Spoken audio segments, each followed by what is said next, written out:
Board का जो इम्तिहान है ये हर तालिब इल्म की जिंदगी में एक संग मील की हैसियत रखता है।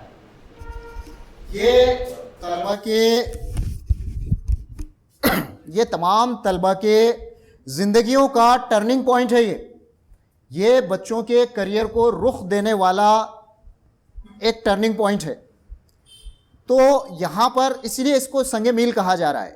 अब इसके बाद बच्चे अपने ज़िंदगी की राहों का इंतखाब करेंगे अपने दिलचस्पी के लिहाज से, अपने रुझानात के लिहाज से, अपनी सलाहियतों के लिहाज से, अपने स्किल्स के लिहाज से बच्चे अपने राहों का इंतखाब करेंगे। कोई आर्ट्स में जाएगा, कोई साइंस में जाएगा, कोई कॉमर्स वगैरह, बहुत सारे स्ट्रीम्स हैं। लेकिन हम फोकस करें एज ए साइंस टीचर कि हमारे बच्चों को अगर हम साइंस फील्ड में आगे बढ़वाना चाह रहे हैं, उनको भेजना चाह रहे हैं, तो उसके लिए हम इम्तिहान की तैयारी कैसे कराएं। पहले तो मैं यहाँ पर आपको ये वाज़े कर दूँ कि हमारा मकसद, मैंने पहले शुरुआत में भी बात किया हूँ कि हमारा मकसद महदूद मकसद नहीं है, लिमिटेड मकसद नहीं है, छोटा सा हदफ नहीं है, छोटा सा टारगेट नहीं है। हमारा गोल बहुत बड़ा है। हम हमारे बच्चों को इंसानियत का सच्चा बहिक़ा बनाना चाहते हैं और इस कॉम्पिटिटिव वर्ल्ड में, इस मुकाबला जाती दुनिया में, इस मुसाबक़ती दुनिया में उनको अपने पाँव जमाना हमें सिखाना है। उनको इस वसी मुकाबला जाती इम्तिहानात और मुकाबला आराई के इस वसी समंदर में उनको तैराना सिखाना है, हमें उनको डूबने से बचाना है। तो ये हमारा मिशन रहेगा कि हम बच्चों को मुख्तलिफ कॉम्पिटिटिव एग्ज़ाम्स के लिए तैयार करें, खुसूसन वो कॉम्पिटिटिव एग्ज़ाम्स जो साइंस के ज़रिए से होते हैं या शोबा साइंस में होते हैं। उसमें कॉमन तो आपको पता है, नीट है, national eligibility cum entrance test for medical examination या मेडिकल कोर्सेस, और JEE के बारे में आप जानते हैं कि जॉइंट एंट्रेंस टेस्ट या एलिजिबिलिटी टेस्ट फॉर इंजीनियरिंग, जो कि IIT और NIT जैसे इदारों में दाखिले के लिए होता है। हमारे बच्चे सिर्फ पास होने के लिए नहीं हैं, ये मैं बहुत जज्बात के साथ आप लोगों को कह रहा हूँ। तो इसलिए हमें अब अपने मिशन तक पहुँचने के लिए हमें बच्चों को स्मार्ट स्टडी करवाना होगा। अब हमारे पास देखिए 40 नंबर का टारगेट है, 40 मार्क्स का टारगेट है, 40 साइंस फर्स्ट के, 40 साइंस सेकंड के। वक्त कम है, तो कम वक्त में अगर हम अपने बच्चों को अच्छे से स्टडी करवाना चाहते हैं तो हमें उन्हें स्मार्ट स्टडी करवाना होगा। अब स्मार्ट स्टडी क्या है ये आप अच्छी तरह से जानते हैं। बहुत ज़्यादा लॉजिकल स्टडी हमको करवाना होगी उनकी, बहुत ज़्यादा up to the mark, to the point, specific जिसको हम कहेंगे, इस तरह की स्टडी, इस तरह का मुताला, इस तरह की तैयारी हमको बच्चों को करवानी होगी। और ज़ाहिर बात है कि बच्चों को तैयारी करवाने से पहले उनको तैयार तो करना होगा और अच्छी अच्छी ग़िज़ाएँ तो उनको खिलानी होगी ना। तो अब ये, हाँ, मैं आदिल भाई बकरे का भी सोचा था मैं, लेकिन बच्चों के हिसाब से सोचते हुए ये लेकर आया हूँ। तो अब ये जो चीज़ आपके सामने रखी गई है, दरअसल एक अलामती तौर पर है कि हमारा जो तहरीरी इम्तिहान का जो हदफ है उसकी मंसूबा बंदी करने के लिए, ज़ाहिर बात है कि एक 40 मार्क्स का हदफ है हमारा, एक बड़ा हदफ है। अब उसकी प्लानिंग करना है हमको। तो अक्सर मोटिवेशनल लेक्चर्स वगैरह में हम ये सुनते हैं कि आइस ब्रेकिंग और ब्रेक द टास्क जिसको कहा जाता है, कि हम अपने हदफ को, अपने टारगेट को छोटे छोटे हदफ में, छोटे छोटे टास्क में उसको तकसीम कर दें। जैसा अगर किसी बच्चे से ये कहा गया है कि भाई तुमको ये पूरा का पूरा तंदूरी चिकन फुल खाना है, तो जाहिर बात है कि एक ही वक्त में वो बच्चा नहीं खा पाएगा। बच्चा क्या, हम लोग भी नहीं खा पाएंगे, लेकिन एक आध तो होता ही है। खैर, तो बहरहाल ये है कि अगर उसको हमने टारगेट दे दिया है कि भाई इसको खाना है, तो वो क्या करेगा, वो ब्रेक द टास्क करेगा ना। उसको वो छोटे छोटे टुकड़ों में तकसीम कर देगा। आज कुछ पीसेस उसके फ्राई करके खाएगा, तो फिर रेफ्रिजरेटर में रखकर दूसरे पीसेस भी तो खा सकता है ना वो, यानी कि प्लानिंग कर सकता है वो। तो यानी ये है कि अपने टारगेट को, अपने हदफ को ब्रेक करना होगा। अब कैसे ब्रेक करेंगे, क्या करना है हमको? तो अब आपको पता है, जैसा मैं यहाँ पर एग्जाम्पल के तौर पर आपके सामने रख रहा हूँ, साइंस पार्ट 2, अब आप ये सोचेंगे भाई साइंस पार्ट 2 क्यों रख रहे हैं, तो मैं आपको बताऊं कि मेरे पास ऑलरेडी साइंस 2 की स्लाइड्स वगैरह बनी हुई थी, तो मैंने समझाऊं कि भाई मेरा वक्त इसमें ज़्यादा नहीं जाएगा और तैयारी करवाने में, तो इसलिए मैंने ये रखा हूँ। और बिल्कुल इसी तरह के टारगेट्स आप साइंस फर्स्ट के लिए भी रख सकते हैं। अब हमें पता है कि साइंस 2 में टोटल जो असबाक है वो 10 असबाक है, और हम लोग से मुराद साइंस और टेक्नोलॉजी पढ़ाने वाले लोगों पर हुकूमत के फ़ैसलों का बड़ा जुल्म हुआ है सर। ये हुआ है कि हुकूमत ने जो 25% हदफ किया है उसमें ऐसी चीज़ों को निकाल दिया है जिसके निकालने की कोई गुंजाइश ही नहीं है सर, बल्कि साइंस में से वो रूह को निकाल देना चाह रहे हैं। और दिगर मज़ामिन में ये किया गया है कि स्पेसिफिकली चैप्टर्स को उन्होंने रिमूव कर दिया, लेकिन साइंस में ऐसा नहीं किया गया। अब साइंस में क्या किया गया मैं आगे बताता हूँ आपको, लेकिन मैं ये बता रहा हूँ कि अब ठीक है, गवर्नमेंट को कुछ भी करने दीजिए, हमारा टारगेट गवर्नमेंट के फैसले नहीं है, बल्कि हमारा टारगेट हमारे अपने तलबा है, हमारे बच्चे हैं। तो 10 चैप्टर्स है। अब आप देखिए कि हमने टास्क को ब्रेक किया। अब आप देखिए हमारे 10 चैप्टर्स को हम 3 हिस्सों में बांट सकते हैं, बल्कि हमें बांटने की ज़रूरत नहीं है, ऑलरेडी बटे हुए हैं उसमें। आप देखिए कि कुछ चैप्टर्स बायोलॉजी से है, प्योरली बायोलॉजी के चैप्टर्स है। कुछ चैप्टर्स आप देख रहे हैं कि प्योरली एनवायरमेंटल साइंस के हैं, एनवायरमेंटल स्टडीज़ के हैं। और 2 असबाक ऐसे भी हैं जिनका ताल्लुक़ टेक्नोलॉजी से है, बायोटेक्नोलॉजी से और माइक्रोबायोलॉजी से है। मतलब यहाँ पर आप देखिए कि पार्ट 2 में 4 शोबों को कवर किया गया है। एक तो प्योर बायोलॉजी सॉरी, दूसरा जो कवर किया गया है वो एनवायरमेंटल स्टडीज़, तीसरा माइक्रोबायोलॉजी और चौथा है हयातियाती टेक्नोलॉजी या बायोटेक्नोलॉजी जिसे कहते हैं हम। अब इसमें कौन कौन से असबाक हैं वो भी मैंने यहाँ पर नंबर दे दिया हूँ आपको कि सबक नंबर 1, 2, 3, 6 ये बायोलॉजी से रिलेटेड है, तो चैप्टर नंबर 4, 5, 9, 10 ये एनवायरमेंटल स्टडीज़ से है। सबक नंबर 7 जो है ये प्योरली माइक्रोबायोलॉजी का है, और सबक नंबर 8 जो है ये बायोटेक्नोलॉजी का या हयाती टेक्नोलॉजी का है। तो ये एक हमने हमारे टास्क को थोड़ा सा टुकड़ों में बांट दिया। उसके बाद अगर हम हमारे पेपर के पैटर्न को देखें तो हमें पता चलता है कि इन असबाक के लिए वेटेजेस भी हैं, लेकिन मैं यहाँ खुसूसी तौर पर वेटेजेस नहीं बता रहा हूँ मैं आपको कि भाई कौन सा सबक कितने नंबर के लिए आ सकता है। अगर ये भी बात अगर हमें क्लियर हो जाए तो ये होगा कि फिर हम बच्चों को लिमिटेड असबाक ही पहुँचेंगे सिर्फ, तो इसलिए मैं वो नहीं बता रहा हूँ यहाँ पर। बहरहाल शेयर कर सकता हूँ उसको बाद में। अब आप देखिए कि यहाँ पर एक और जी कुछ कहना चाह रहे हैं, ठीक है मैं लास्ट में बता दूँ। ओके, हाँ यहाँ पर मैं आपको एक चीज़ और बता दूँ यहाँ पर कि अब एनवायरमेंटल स्टडीज़ से रिलेटेड जो चैप्टर्स हैं तो उसके ये देखिए तकरीबन हमने देखा कि 4 असबाक हैं एनवायरमेंटल स्टडीज़ से रिलेटेड। तो अब इसमें क्या क्या है, एक बात मैं और आपको वाज़े करते चलूँ कि हमारी जो दरसी किताबें हैं, जो टेक्स्ट बुक हैं, वो बहुत स्पेसिफ़िक टेक्स्ट बुक हैं, और मैक्सिमम चीज़ें हमारे टेक्स्ट बुक में 2 कॉलमनर टेक्स्ट बुक है हमारे, 2 कॉलम्स है और बाज़ जगह पर एक कॉलम भी है, लेकिन मैक्सिमम चीज़ें जो है ना हमारे टेक्स्ट बुक में ये फिगर एसोसिएटेड कंटेंट है। हमारा टेक्स्ट बुक में जो कंटेंट है ये फिगर एसोसिएटेड यानी अशकाल पर मबनी कंटेंट है हमारे ज़्यादा से ज़्यादा। तो मतलब हमारा कंटेंट फिगर्स पर, डायग्राम्स पर, फ्लो चार्ट्स के इर्द गिर्द ही घूमता है। तो अब हमारी तैयारी भी उसी लिहाज से होना चाहिए। तो माहौलियात में आप देखेंगे कि कुछ माहौलियाती मसाइल को डिस्कस किया गया है, अलामतें कुछ बताई गई हैं यहाँ पर, जैसा कि नीचे बिल्कुल आप देख रहे हैं कि अलामतें हैं, यहाँ पर अलामतों पर भी सवाल आते हैं आपको पता है। और उसके बाद खाके हैं, कुछ फ्लोचार्ट्स हैं, कुछ अशकाल हैं, कुछ डायग्राम्स हैं, कुछ जिदवल हैं, तो इन पर मबनी भी सवालात आते हैं, और कुछ तस्वीर भी हैं।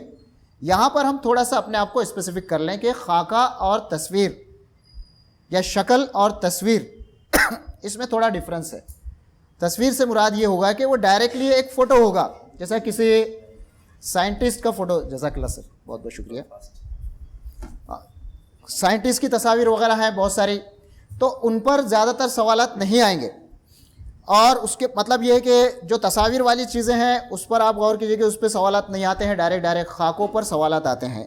बायोलॉजी में भी अगर आप देखेंगे तो इसी तरह के खाके मिलेंगे आपको, अशकाल मिलेंगे, जदवाल मिलेंगी और जदवल मिलेंगे और तस्वीर मिलेंगे आपको।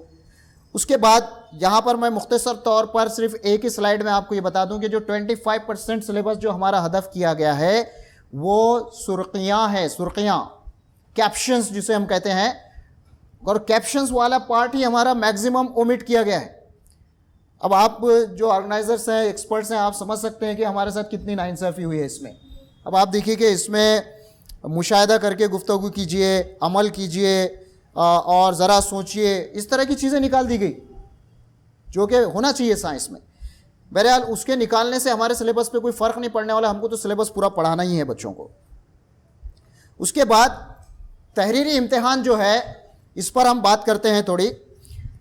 यहाँ पर पूरे 4 के 4 क्वेश्चंस की तैयारी कैसे हो, इतनी डिटेल में इंफॉर्मेशन के लिए उतना वक्त हमारे पास नहीं है, लेकिन मैं सीधा थोड़ी थोड़ी मालूमात आपको दूंगा। आपको पता है कि दोनों भी साइंस फर्स्ट साइंस सेकंड में जो तहरीरी इम्तिहान है वो 4 सवालात पर मबनी होता है। सवाल नंबर 1, 2, 3, 4, और इस तरह से सवाल नंबर 1 को अगर आप देखेंगे तो 10 नंबर है, सवाल नंबर 2 के 10 नंबर आते हैं, सवाल नंबर 3 15, और सवाल नंबर 4 एक सवाल होता है 5 नंबर का। इस तरह से ये 40 नंबर के सवाल पूछे जाते हैं। ऑप्शन के साथ अगर आप देखें तो हमें तकरीबन 60 नंबर के क्वेश्चंस आते हैं ऑप्शन के साथ अगर देखें। अब टारगेट रहेगा, हम यहाँ पर क्वेश्चन वाइज टारगेट बनाएं, एक एक सवाल का हम टारगेट बनाएं। अब पहला सवाल है हमारा सवाल नंबर 1, 10 नंबर का सवाल। अब आपको पता है कि सवाल नंबर 1 में 2 हिस्से होते हैं, क्वेश्चन नंबर 1 का ए, 1 का बी। 1 का ए अगर आप देखें तो इसमें कसीर मुतबादिल सवालात आते हैं।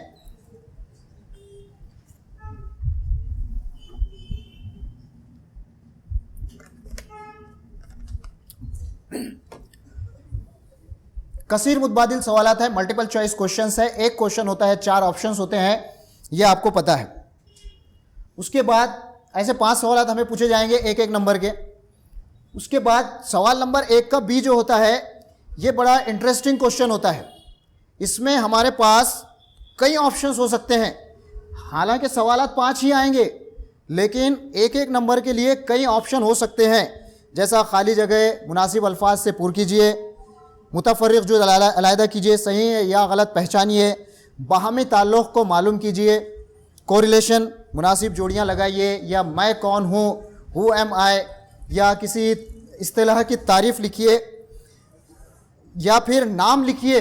नाम लिखिए में ये हो सकता है कि कोई शक्ल आपको दे दी जाए, शक्ल का नाम लिखना है आपको, कोई साइंसदान का नाम लिखना है आपको, या एक छोटा सा एक फिगर दे दी जाए और उसको 2 लेबल कीजिए, शक्ल को नामजद कीजिए, या पैराग्राफ को नामुकम्मल लाइंस को मुकम्मल कीजिए, वगैरह वगैरह। इस तरह के छोटे छोटे सवालात आएंगे। लेकिन अब आपको ये पता है कि सवाल नंबर 1 का बी जो है और सवाल नंबर 1 का ए, अलिफ और बे जो दोनों की बात कर रहा हूँ मैं, हमें जवाबात में सिर्फ और सिर्फ 1 या 2 लफ्ज़ लिखना होते हैं, 1 या 2 लफ्ज़। मतलब यह है कि इस तरह के सवालात को हल करने के लिए 1 या ज़ायद इस्तिलाहात को याद करना ज़रूरी है।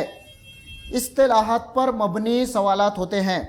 एक लफ्ज़ याद हो गया बच्चे को, जुमले में भर दिया, जुमला लिख दिया, 1 नंबर फिक्स हो गया।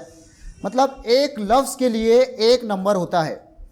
तो यहाँ मैं थोड़ा सा रुक कर इसकी वजाहत कर दूँ कि हम as a science teachers terminologies और वोकैबुलरीज़ में हमें बहुत अच्छे से तमीज़ होनी चाहिए। नहीं है ये नहीं कह रहा हूँ मैं, हमने बहुत स्पेसिफिक होना चाहिए इसमें। टर्मिनोलॉजीज़ एंड वोकैबुलरी यानी जनरल अल्फाज का ज़ख़ीरा और इस्तिलाहात। तो यहाँ पर अगर आप देखेंगे तो इस्तिलाहात की ज़रूरत है, हमें टर्मिनोलॉजीज़ की ज़रूरत है। और टर्मिनोलॉजी या इस्तिलाह में ये होता है कि एक लफ्ज़ के पीछे पूरा एक कॉन्सेप्ट छुपा होता है, पूरा एक तस्वुर छुपा होता है। जनरल वोकेबलरी में आप देखिए कि जो अल्फाज होते हैं वो अल्फाज के लुग़वी माना होते हैं, वहीं पे बात ख़त्म हो जाती है। लेकिन टर्मिनोलॉजी में ऐसा नहीं होता। टर्मिनोलॉजी में पूरा कंसेप्ट छुपा होता है, तो हमें स्पेसिफिक टर्मिनोलॉजीज बच्चों को बताना चाहिए, उसकी तैयारी करवा कर लेना चाहिए। अब सवाल ये पैदा होता है कि हम टर्मिनोलॉजीज की, इस्तिलाहात की तैयारी कैसे करवाएं? तो उसके कुछ तरीक़े मेरे पास हैं, मैं आपको बताऊं यहाँ पर। जैसा मिसाल के तौर पर एक चैप्टर में जो कंटेंट है उसमें एक पैराग्राफ है। यहाँ पर सबक नंबर 1 से एक पैराग्राफ आपके सामने रखा हूँ मैंने, और हमें करना क्या है कि पूरे पैराग्राफ को पढ़ना है और इसमें जो इस्तिलाहात हैं, जो टर्मिनोलॉजीज़ है, उसको हमने ख़त कशीदा करना है, उसको अंडरलाइन करना है। या बच्चों को बोल सकते हैं हम, ये टारगेट दे सकते हैं, जैसा मैंने किया हूँ बच्चों के लिए कि भाई एक एक पेज पर कितनी कितनी टर्मिनोलॉजी है आप निकाल कर लाइए। कोई बच्चा 10 निकालता है, कोई 20 निकालता है, वो टर्मिनोलॉजी का ज़ख़ीरा उनके पास अलग से हो जाता है। तो हमें ये करना है कि पैराग्राफ को पढ़कर हम इसमें से टर्मिनोलॉजीज़ को सेपरेट करें। अब आप देखिए, ये जितनी भी टर्मिनोलॉजी है इसके पीछे पूरा कॉन्सेप्ट छुपा हुआ है। हो सकता है इस पर कोई खाली जगह का सवाल आ जाए, कोई जोड़ियों का सवाल आ जाए, कोई मुतफर्रिक जुज़ अलहदा का सवाल आ जाए, कोई है तो ऑड मैन आउट जिसे कहेंगे, या को रिलेशन बाहमी ताल्लुक़ का सवाल आ जाए। कुछ भी सवाल आ सकता है टर्मिनोलॉजी पर, एक एक नंबर का सवाल आएगा। अब इस तरह के पैराग्राफ पढ़कर हम ऐसे टर्मिनोलॉजीज़ की लिस्ट बना सकते हैं। आपके सामने स्क्रीन पर दिखाई दे रहा है। इसमें जैसा तवारुस एक टर्मिनोलॉजी है, transcription, translation, translocation, nucleotide, central dogma, thymine, uracil, amino acid, codon, anticodon, peptide bond, triplet bond, sickle cell anaemia. ये देखिए कितनी सारी टर्मिनोलॉजी है। अब आप खुद सोचिए कि ये अल्फाज हम आम पब्लिक में जब डिस्कशन करते हैं तो वो इसका जवाब नहीं दे सकेंगे, क्यों? तो ये लफ्ज़ नहीं है ना, ये इस्तिलाह है, इसके पीछे कंसेप्ट है। ये वो टीचर्स जो साइंस के हैं ये बहुत अच्छे से समझा सकते हैं। तो हमें इस तरह से स्पेसिफिक होते हुए बच्चों को, ज़रूरी नहीं है, अगर देखिए मैं आपको ये बताऊं कि अगर इस टेक्निक से अगर हम चलें तो एक चैप्टर को समझाने के लिए हमको 2-2, 3-3, 4-4 दिन नहीं लगेंगे। हम 1 घंटे 2 घंटे में पूरा चैप्टर का निचोड़ बच्चों के सामने रख सकते हैं। ये एक तरीका हो गया टर्मिनोलॉजीज को सेपरेट करने का।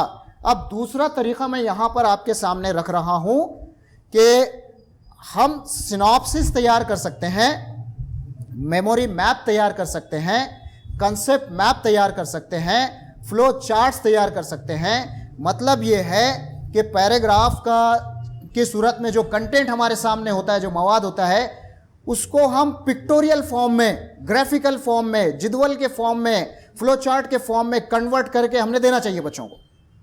अगर आप इस तरह से दे देंगे तो बच्चे के लिए वो पैराग्राफ याद करना बहुत आसान हो जाएगा। जैसा अब यहाँ पर मैं इस कंटेंट का, इस टॉपिक की पूरी तौर पे वजाहत तो नहीं कर रहा हूँ, लेकिन आपको पता है कि चैप्टर नंबर 2 में ग़िज़ा से रिलेटेड एक टॉपिक है। अब उस पर अगर आप देखेंगे कि 2 से 3 पेजेस हैं टोटल, लेकिन अगर उसको इस तरह फ्लो चार्ट में आप कंसाइज कर लें इसको, तो आप देखिए कि वो 2-3 पेजेस इस तरह से एक ही फ्लो चार्ट में आ जाएंगे। तग़ज़ियाती मादे क्या हैं? निशास्ता है, चर्बी है, प्रोटीन है। निशास्ते का ताल्लुक़ किससे किससे है? ग्लूकोज से है, क़ल्बी तनफ़ुस से है, तवानाई के हुसूल से है, ATP से है, एडेनोसाइन ट्राइफॉस्फेट वगैरह। तो मतलब अब आप लोगों को ये हर चीज़ की वजाहत करने की मुझको ज़रूरत नहीं है। यू आर लर्नेड पर्सन, आप समझ सकते हैं। ये एक तरीक़ा हो सकता है। दूसरा जो तरीक़ा है ये है फ़्लो चार्ट का तरीक़ा। अब इस फ़्लो चार्ट में भी आप देखिए कि एक कंसेप्ट है अमल तनफ़ुस का, रिस्पिरेशन का कंसेप्ट आपको पता है। 2 तरह से रिस्पिरेशन होता है, बैरूनी तनफ़ुस होता है, अंदरूनी तनफ़ुस होता है, या जिस्मानी सतह का तनफ़ुस होता है, क़ल्बी सतह का तनफ़ुस होता है। तो जिस्मानी सतह के तनफ़ुस में क्या क्या हो रहा है वो चीज़ें वहाँ पर आपके सामने आ गई फ़्लो चार्ट में। क़ल्बी तनफ़ुस में क्या क्या हो रहा है वो चीज़ें आपके सामने आ गई फ़्लो चार्ट में। तो इस तरह से आप अपने कंटेंट को फ़्लो चार्ट में कन्वर्ट कर सकते हैं। यहाँ पर मैं रुककर एक बात ये सभी को वाज़े कर दूँ कि हम असातिज़ा अक्सर बच्चों को डाइजेस्ट और गाइड इस्तेमाल करने से रोकते हैं, लेकिन मैं उसका फेवर का पर्सन हूँ। हमने बच्चों को गाइड और डाइजेस्ट इस्तेमाल करने देना चाहिए। लेकिन हमारा मकसद ये नहीं होना चाहिए कि बच्चों ने उसको फाड़ कर एग्ज़ाम में लेकर जाएं। देखो वो रेफरेंस बुक्स हैं, गाइड्स और डाइजेस्ट जो हैं, बल्कि होना ये चाहिए कि मुख्तलिफ पब्लिकेशन के कई सारे डाइजेस्ट हमारे पास होना चाहिए। हमारे पास नवनीत का होना चाहिए, हमारे पास टारगेट का होना चाहिए, हमारे पास चेतना का होना चाहिए, हमारे पास सरस्वती का होना चाहिए। 4-5 किस्म के डाइजेस्ट अपने पास होना चाहिए ताकि हम ज़्यादा से ज़्यादा कंटेंट बच्चों को ट्रांसफ़र कर सकें। आप देखिए कि उसमें आपको मेहनत नहीं करना पड़ती ज़्यादा, रेडीमेड फ्लो चार्ट्स वगैरह हर चीज़ आपको उसमें मैसर आते हैं। सिर्फ तैयारी अपनी ये रखना, शुरू में जो बात हुई कि हमारा हदफ छोटा नहीं है, बहुत बड़ा है। हदफ नहीं बल्कि हमारा मिशन है। उसके बाद फिगर बेस्ड, तस्वीर पर मबनी जो क्वेश्चंस आते हैं, जैसा यहाँ पर ये तो कॉमन क्वेश्चन है, फूल की तूली तराश, इसमें या फूल के मुख्तलिफ हिस्सों से मुतालिक ऐसे कई तस्वीर, ऐसे कई अशकाल आपके किताब में आपको अवेलेबल हो जाएंगे, दस्तयाब हो जाएंगे, मिल जाएंगे। आप उस तस्वीर को फ्लो चार्ट में बदल दीजिए, उस तस्वीर को जदवल में बदल दीजिए, उस तस्वीर को वेन डायग्राम में बदल दीजिए। जैसा यहाँ पर मैंने इसको फ्लो चार्ट में कन्वर्ट करके दे दिया हूँ आपको कि फूल है, 2 घेरे होते हैं, एक माविन घेरे हैं उसके और लाजमी घेरे हैं। लाजमी घेरे में कौन कौन सी चीज़ें आती है, माविन घेरों में कौन कौन सी चीज़ें आती है, फूल के मुख्तलिफ पार्ट्स की क्या फंक्शंस है, क्या अफ़ाल हैं, ये टर्मिनोलॉजीज़ में आ जाएगा, कंसेप्ट में आ जाएगा, वो आपको पता है। सिर्फ एक एक चीज़ सामने रखना है, बच्चों को एक्सप्लेन करते चलना है। आगे अशकाल, खाके और जदवल पर मबनी तस्वीर को आप इस तरह से भी रख सकते हैं। हमें थोड़ा सा काम करना पड़ेगा। हमें सिर्फ किताब में से, अगर आप पावर पॉइंट जानते हैं, फ़ोटोशॉप जानते हैं, या एटलीस्ट पेंट अगर आपको आता है, तो आप बहुत आसानी से ये चीज़ों को सेपरेट कर सकते हैं, आप बहुत आसानी से। ये और मज़ीद कुछ एग्जाम्पल्स मैं यहाँ रख रहा हूँ। ये एक और एग्जाम्पल मैंने फ़्लो चार्ट की रखा हूँ यहाँ पर, प्रोसेस ऑफ रिप्रोडक्शन की। ये पूरा चैप्टर है ये इस चैप्टर को आप देखिए, इस पूरे कॉन्सेप्ट को एक ही फ्लो चार्ट में डाल दिया गया। अगर इसको मैं एलाबोरेट करूं तो आपको पता है कि 4 से 5 पेजेस का है ये टॉपिक, 4-5 पेजेस है, लेकिन इसको एक ही फ्लो चार्ट में आपके सामने रख दिया गया। तो आप मेरे जहन में जो आइडिया है, जो मैं चाहता हूं, मैं जो सोच रहा हूं, वो आप तक पहुंच गई बात कि आपको करना क्या है। तो ऐसा ज़रूरी नहीं है कि एक एक टॉपिक की चीज़ें मैं आपके सामने रखूँ, कुछ चीज़ें आपको एग्जाम्पल के तौर पर मैंने आपके सामने रखा हूँ। मुझको हल्का सा इशारा मिल गया था कि मुझको कंसाइज करना है चीज़ों को। तो अब ये कुछ टेक्निक्स है लेकिन अब थोड़ी बात हम बच्चों को जब हम तैयार कर रहे हैं मुख्तलिफ इम्तहानात के लिए, और हालात का जायज़ा भी लेना हमें ज़रूरी है। इन हालात के जायज़े को मद्देनज़र रखते हुए ही हमने अपने मनसूबाबंदी हमने करना चाहिए। अब इससे तो सब मुत्तफ़िक़ हैं कि वापस आ रहा है लॉकडाउन का दौर। अब जब लॉकडाउन का दौर आता है तो आपको पता है कि सबसे ज़्यादा मुतासिर तो हम लोग ही हो रहे हैं ना उसमें, और सबसे ज़्यादा बच्चे मुतासिर हो रहे हैं। यहाँ पर आप देखिए कि किताबों को लॉक लग रहा है, मतलब स्कूल बंद हो रहे हैं। स्कूल तो ऑलरेडी बंद हो चुके हैं, आपको पता है। हम लोग जो कि 9वीं से 12वीं तक पढ़ाने वाले जो लोग हैं, इनको इसलिए विथहेल्ड रखा गया है कि ताकि उनका जो एक प्रोग्राम है वैक्सीनेशन का, वो पूरा हो जाए। अगर वो प्रोग्राम नहीं रहता तो हम लोग भी तालाबंदी में आ जाते, फिर से हमको ऑनलाइन पढ़ाई की तरफ जाना ही होता है। यहाँ पर मैं अपनी भाइयों से, अपनी बहनों से बात कर रहा हूँ मैं इस वक्त, और बदर सर अक्सर कहते हैं, डॉक्टर बदरुल इस्लाम साहब, कि कड़कड़ित विनंती के साथ, मराठी में बहुत अच्छा लगता है वो बात पहुंचती है वहाँ तक, उसकी शिद्दत, इंटेंसिटी आती है कि रिक्वेस्ट जो है आपसे, बहुत ही कड़कड़ित विनंती है कि हम इस ऑनलाइन तदरीस के अमल को हम बहुत संजीदगी से लें। हो सकता है कि मेरी राय से इत्तेफाक ना हो बहुत सारों को, लेकिन मैं समझता हूँ कि ये बहुत बेहतरीन ज़रिया है अपने बच्चों तक पहुँचने का, बहुत अच्छा ज़रिया है। थोड़ी सी आपको तैयारी की ज़रूरत है, और इस दौर में हमारे जहन में एक ही बात होनी चाहिए। समझ गए आप, इशारा समझ गए आप पोस्टर के ज़रिए से। एक ही बात हमारे जहन में होना चाहिए, लॉकडाउन मुआशरे में लगने दीजिए, बच्चों के जहनों पर हमें लॉकडाउन लगने नहीं देना है। ये मेरी और आपकी जिम्मेदारी। और मैं बहुत जज्बात के साथ कह रहा हूँ, और इसलिए कह रहा हूँ कि मैं प्रैक्टिस करता हूँ, मैं करता हूँ ये काम। मैं रोज़ाना अल्हम्दुलिल्लाह रात में 9 बजे से 10:15 बजे तक जितने बच्चे आ सकते हैं 9th और 10th के, उनकी क्लास रोज़ाना लेता हूँ मैं ऑनलाइन, और पूरे वसाइल का इस्तेमाल करके लेता हूँ। ये मेरे अपने जज्बात हैं। तो हमें इस बात का ख्याल रखना है कि आइंदा साइंस की तदरीस में भी हम ऑनलाइन पढ़ाई में हम कुछ चीज़ों का ख़ास ख्याल रखें। ऑनलाइन पढ़ाई क्यों और कैसे, क्यों तो आपको समझ में आ गया, क्यों करना है हमें। देखिए बहनों और भाइयों, मैं आपको बहुत रिक्वेस्ट से कह रहा हूँ कि हमें सिर्फ किताब का कंटेंट ट्रांसफ़र नहीं करना है, बल्कि मैं तो बहुत एतमाद के साथ ये कहता हूँ कि अगर हमने नहीं भी पढ़ाए तो भी बच्चे पास हो जाएंगे। समझ गए आप लोग? हम नहीं भी पढ़ाएंगे तो बच्चे पास हो जाएंगे, लेकिन ये इससे कोई हासिल होने वाला नहीं है। हमको कंटेंट ट्रांसफ़र नहीं करना है, हमको मिशन है बच्चों को फ्यूचर के लिए तैयार करना है। आपकी ऑनलाइन क्लास में अगर 10 बच्चे भी आते हैं, सिंसियर है, कुछ लेने के लिए आते हैं, वो प्यासे हैं, थर्स्टी हैं, कुछ हासिल करना चाहते हैं, तो मेरी ये बहुत रिक्वेस्ट है आपसे कि उन तक पहुँचिए, आप उनको दीजिए आप। अब ऑनलाइन पढ़ाने के लिए जाहिर बात है कि मेरा टॉपिक ऑनलाइन टीचिंग नहीं है अभी, लेकिन साइंस है। तो साइंस की तदरीस को मौसर बनाने के लिए, या साइंस की ऑनलाइन तदरीस को हम मौसर कैसे बना सकते हैं, यहाँ पर कुछ ऑनलाइन टीचिंग टूल्स है, कुछ सॉफ्टवेयर्स है, कुछ गैजेट्स है। स्मार्ट टीवी है ये। अगर मेरा मोबाइल इससे कनेक्ट हो जाता तो मैं यहीं पर आपको बहुत सारी चीज़ें बता देता कि भाई आप कितनी आसानी से आप बच्चों तक पहुंच सकते हैं। आप अपने लैपटॉप के ज़रिए से भी बच्चों तक बहुत अच्छे से पहुंच सकते हैं।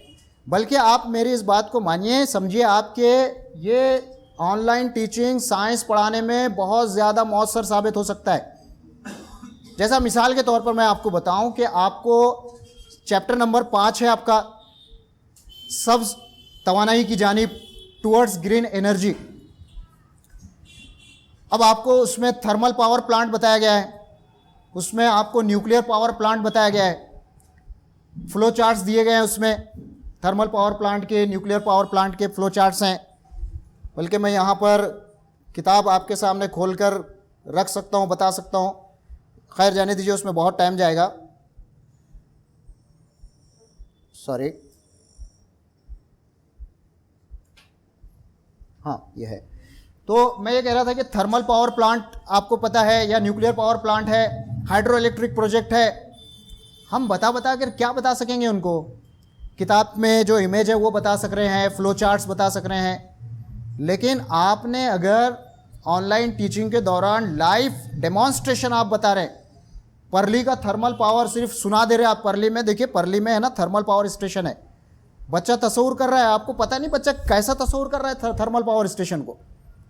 हो सकता है वो बेकरी की भट्टी को तस्वुर कर रहा हो सकता है वो ईंटों की भट्टी को तस्वुर कर रहा हो, हमें पता नहीं उसका इमेजिनेशन किस तरह का है। तो ऐसे ही साइंस के जो मुख्तलिफ कंसेप्ट है उसको बच्चों को इमेजिन करना पड़ते हैं बहुत सारे, उनका इमेजिनेशन किस तरह से हो रहा है ये हमको क्लियर कट समझ में नहीं आता। तो हमको चाहिए कि स्पेसिफिक चीज़ सामने रखें उनके।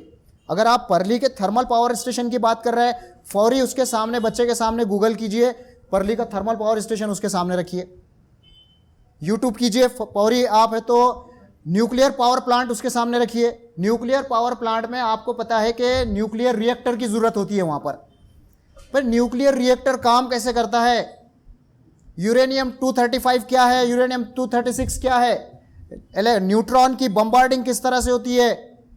एक यूरेनियम 235 पर न्यूट्रॉन की जब बम्बार्डिंग होती है तो वो 3 न्यूट्रॉन को मज़ीद रिलीज़ करता है, और उसके बाद फिर जाकर 3 यूरेनियम 235 को ब्लास्ट करता है और यूरेनियम 236 बनता है, जो कि बहुत ज़्यादा अनस्टेबल है यूरेनियम 236। कैसा बताएंगे आप? डायग्राम बता रहे हैं उनको, लेकिन एनिमेटेड बताइए, समझाइए उनको पूरा कंसेप्ट कि भाई ये न्यूक्लियर इंशिकाक होता कैसे है, न्यूक्लियर फिजन होता कैसे है। तो मैं ये समझता हूँ कि आपके पास जो टीचिंग टूल्स हैं, ऑनलाइन टीचिंग टूल्स, इसमें आप जो सॉफ्टवेयर यूज़ होते हैं वो तो पता है आपको, गूगल मीट है, जूम है, टीम है, बहुत सारे इस तरह के सॉफ्टवेयर इस्तेमाल कर सकते हैं आप बच्चों तक पहुँचने के लिए। लेकिन मैक्सिमम सॉफ्टवेयर्स में स्क्रीन प्रेजेंटेशन का ऑप्शन है, तो उस ऑप्शन का आप बहुत ज़्यादा फ़ायदा उठा सकते हैं। आप स्क्रीन को प्रेजेंट करके आप उसको वहाँ पे, आपके पास जैसा सॉफ्टवेयर और गैजेट्स की अगर बात करें, आपके पास पेन उधर रखा हूँ मैं, पेन जो कि मोबाइल फ़ोन पर चलता है या टैबलेट पर चलता है, वो पेन अगर आपके पास है तो आप आसानी से पूरा अंडरलाइन करके बता सकते हैं, फिगर ड्रॉ करके बता सकते हैं। या नहीं तो आपके पास पेन टैब है, अगर पेन टैब ये एक इंस्ट्रूमेंट है, वो आप देखिए कि 3,000 रुपये से लेके 8,000 रुपये तक आपको मिल जाता है। Pen tab one of the most important and best tool for online teaching. आप मैथमेटिक्स के पूरे कैलकुलेशन इतने आसानी से बता सकते हैं, फिजिक्स के पूरे प्रॉब्लम सॉल्व करा के बता सकते हैं। आप फिगर में कोई फिगर, आप कोई digestive system, respiratory system, nervous system, circulatory system, जो भी सिस्टम्स आपको एक्सप्लेन करना है, एलॉबरेट करना है, बहुत आसानी के साथ आप एक एक टुकड़ा कट करके उसमें एक्सप्लेन कर सकते हैं। तो मैं आखिर में सिर्फ एक ही बात आपसे ये कह रहा हूँ कि हमें बीमारी को रोकना है, पढ़ाई को नहीं रोकना है। यानी सोशल डिस्टेंसिंग को फॉलो करना है, लेकिन एजुकेशन से, या सिर्फ एजुकेशन नहीं कह रहा हूँ मैं, म्यारी एजुकेशन से, म्यारी तालीम से दूरी इख्तियार नहीं करनी। फिर आखिर में मैं आप तमाम का बहुत बहुत ममनून व मशकूर हूँ कि बहुत इनेमाक के साथ, बहुत कंसंट्रेशन के साथ आपने मेरी बातों को समाअत किया। ऑर्गेनाइज़र्स का भी मैं बहुत मशकूर हूँ, जज़ाकल्लाह खैर। आपके जहन में कुछ इश्कालात या कुछ सवालात हैं तो आप बताइए। और जहाँ तक वेटेजेस की बात है, मैडम वेटेजेस की बात है, तो वेटेजेस यहाँ पे बताने की ज़रूरत नहीं है, नवनीत के गाइड में पूरे वेटेजेस के साथ आपको दे दिया गया, ठीक है। नवनीत के डाइजेस्ट में वेटेजेस पूरे बता दिए गए, कौन से चैप्टर का कितना वेटेज है। क्वेश्चन आंसर का सेशन चल रहा है। अगर आप अभी भी कोई इश्कालात, मजमून साइंस से रिलेटेड कोई भी सवाल आपके जहन में है तो please you may ask, you are please feel free to ask. या मेरी इस्लाह करना चाह रहे हैं कुछ तो वो भी प्लीज़ मैडम बोलिए। सिर्फ साइंस से रिलेटेड नहीं है, लेकिन सभी सब्जेक्ट से रिलेटेड हम जब ऑनलाइन क्लासेस लेते हैं तो ये टेक्नोलॉजी में ऐसा होता है कि थोड़ा हम लोग पीछे हैं। तो टेक्नोलॉजी में how to make the videos, हमारे खुद की वीडियोस किस तरीके से बनाएं, एनिमेशन वगैरह है, इसके ऊपर भी अगर एक वर्कशॉप किया जाए तो बहुत अच्छा लगेगा। बल्कि मेरी बहन ने सबके दिलों की बात कह दी है, अभी बहुत सारे लोगों के जहनों में ये आ रहा है। और आदिल मदनी साहब यहाँ पे वीडियो मेकिंग के एक्सपर्ट, वीडियो एडिटिंग के एक्सपर्ट अवेलेबल है, और मैं भी कुछ अपनी खिदमात इसमें दे सकता हूँ। ऑर्गेनाइजर्स ने इस पर गौर करना चाहिए कि इस तरह का साइंस वीडियो मेकिंग या online video making, online teaching पर भी कोई एक वर्कशॉप अगर हो जाए तो ये सभी के लिए मुस्तफ़िद हो सकता है। Any other question, any other suggestion? Science teacher के लिए एक वेबसाइट है, वर्ल्ड वॉल। ओके। तो उसमें सर लेबल डायग्राम इजीली बनता है, सिर्फ फोटो सेलेक्ट करना है और लेबल के लिए देना है क्वेश्चन। मैच द फॉलोइंग है, क्विज बना सकते हैं, बहुत इजीली होता है। बहुत सही फरमाया आपने। बल्कि मैं कहूँ कि ample number of softwares and apps are available, बहुत सारे हैं। आपको बहुत ज़्यादा मेहनत भी नहीं करना है, सिर्फ आमादगी रखिए अपनी कि हमको कुछ करना है। अगर आपकी आमादगी है तो वसाइल भरपूर अवेलेबल है। ये अल्लाह ताला की तरफ से हम लोगों के लिए बहुत बड़ी नेमतें हैं। ये प्ले स्टोर अगर देखा जाए तो उस पर बहुत सारी चीज़ें अवेलेबल है। यस, और कोई चीज़? ठीक है सर।